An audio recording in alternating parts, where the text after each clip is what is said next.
Ya, makasih masih Mbak Uni Kawanua Pagi. Pemirsa, TNI Angkatan Laut ada backing serbuan vaksinasi di Kabupaten Bolaang Mongondo. Mbak Inga, memang capaian vaksinasi di daerah ini paling rendah Sulawesi Utara.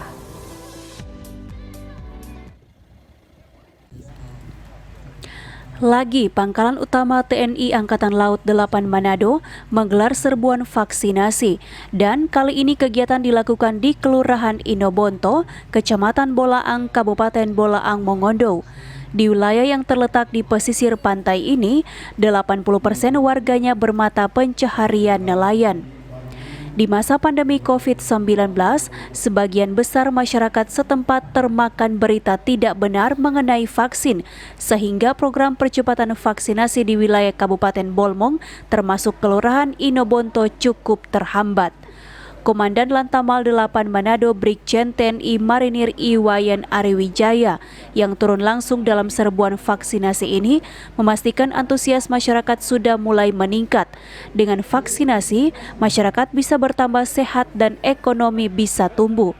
Datang sini untuk memastikan ternyata memang benar antusias masyarakat Inobonto ini untuk vaksinasi sudah mulai meningkat. Nah, mudah-mudahan dengan meningkatnya vaksinasi ini bisa bertambah sehat lagi kita semua.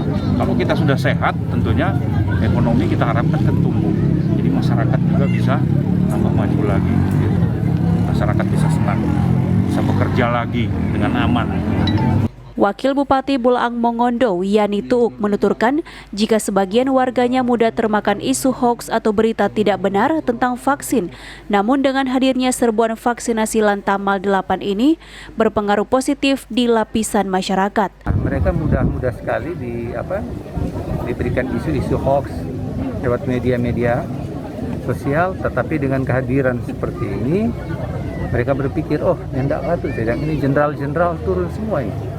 Berarti tidak mungkin petinggi-petinggi negara kita mau mencelakakan masyarakat. Itu pengaruhnya yang sangat positif di lapisan masyarakat.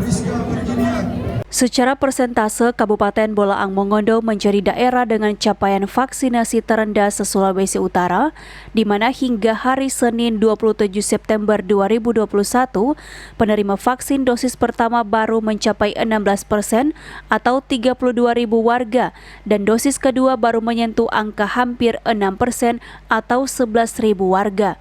Paul Bawole melaporkan untuk Kawanua TV.